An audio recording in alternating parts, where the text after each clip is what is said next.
Candace Owens returned to The View Monday morning for what was advertised as a reconciliation conversation after their explosive confrontation weeks earlier. The producers had promised both women would discuss their differences civilly. Joy Behar sat rigidly at the table, clearly unhappy about the booking but contractually obligated to participate. Whoopi opened carefully. She said, "We've invited Candace Owens back to have a productive dialogue about political differences without personal attacks. Both parties have agreed to keep things respectful." Candace sat poised, a folder of papers beside her.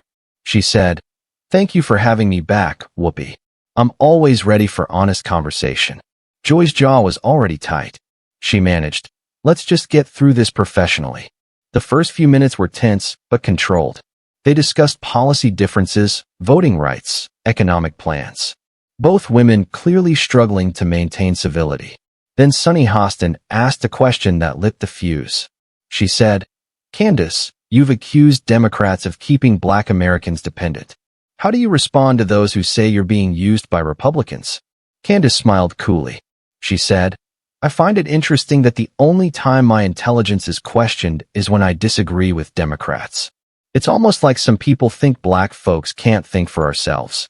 She glanced at Joy, who was gripping her cards tightly. Joy couldn't help herself. She muttered, "Some can't, apparently." The table went quiet. Everyone heard it. Candace turned slowly to face Joy. She said, "I'm sorry, Joy. Did you just say Black people can't think for themselves?" Joy tried to backtrack. She said, "I said some can't, meaning some people in general." "No." Candace interrupted calmly. "We all heard you. In response to me talking about Black intelligence, you said some can't. Would you like to clarify which Black people you think can't think?" Whoopi tried to intervene. She said, "Let's not twist words." Candace pulled out her folder. She said, "Speaking of words, Joy, I brought some of yours.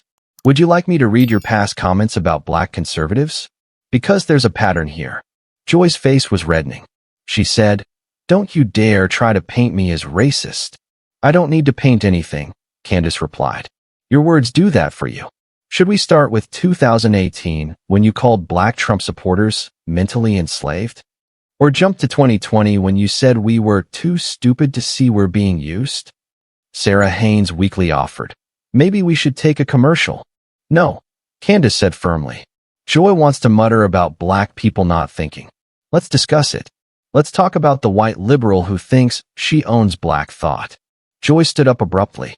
She said, "I've been fighting for civil rights since before you were born." Candace stood too, her voice rising. "Fighting for civil rights? You've been sitting in this chair for decades telling Black people how to vote. That's not fighting for rights. That's plantation management." The audience gasped. This was escalating fast. Joy shouted, "How dare you? How dare I what?" Candace shot back. "Call out your racism? Because that's what it is, Joy. When you see a Black conservative, you don't see a person with different ideas. You see a malfunction. A broken Black person who needs fixing." She pulled out more papers.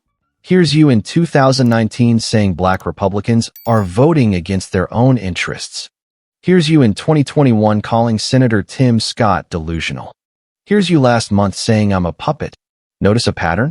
Every Black person who disagrees with you is either stupid or controlled." Alyssa tried to mediate. She said, "I think we're all getting too heated." "Heated?"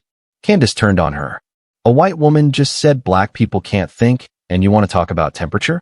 This is exactly how racism survives. People like you making excuses for people like her." Joy was practically screaming now. She said, "I am not racist. I've done more for Black people." "There it is," Candace triumphantly interrupted. "The white savior complex. You've done things for Black people. Like we're your charity cases. Like we need your help. Like we can't succeed without Joy Behar's blessing." She walked around the table, getting closer to Joy. "You know what you've done for Black people, Joy? You've told us we're victims for decades. You've told us we can't succeed without government help. You've told us the system is rigged, so why try? You've done more damage than any conservative ever could. Now, what you're witnessing is the moment when decades of condescension finally gets confronted. When someone strips away the polite fiction that lets casual racism hide behind progressive politics. This is why voices that refuse to be silenced matter. When truth this raw comes out, when pretenses shatter this completely, you understand why platforms that show unfiltered reality are essential. Truth this powerful can't be contained. Joy was vibrating with rage. She said, "You're twisting everything." "Am I?" Candace pulled out her phone. "Should I play the audio?" "Because I have recordings, Joy. Every time you've dismissed black conservatives. Every time you've questioned our intelligence. Every time you've called us race traitors. It's all here." She started playing a compilation. Joy's voice filled the studio saying various dismissive things about black Republicans over the years. Joy lunged forward, trying to grab the phone. Security stepped closer. Candace pulled back. She said, "Oh, you don't like hearing your own words? You don't like being confronted with your own racism? How do you think we feel hearing it?" Whoopi stood up. She said, "This is getting out of hand." "Out of hand?" Candace's voice boomed. "A white woman physically tried to assault me for playing her own racist comments, and this is out of hand?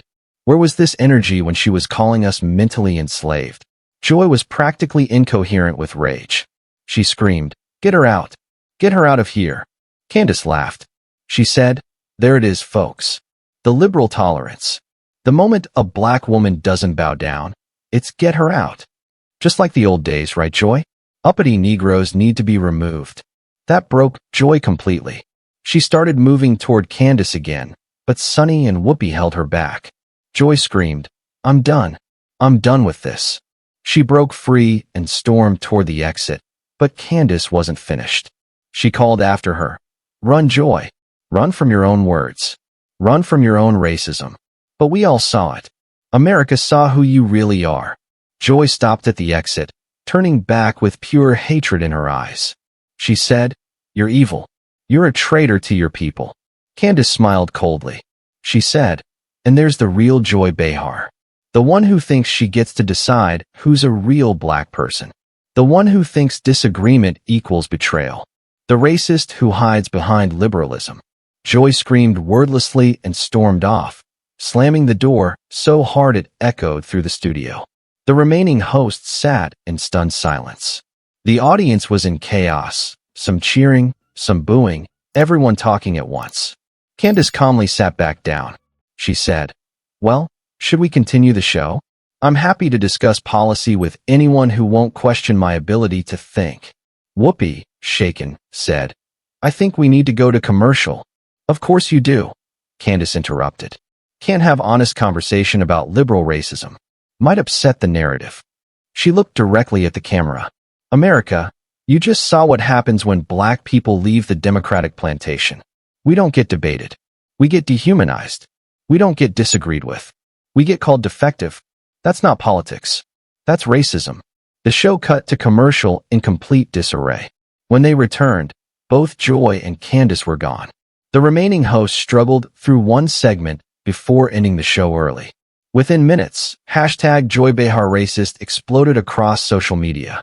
The clips spread like wildfire.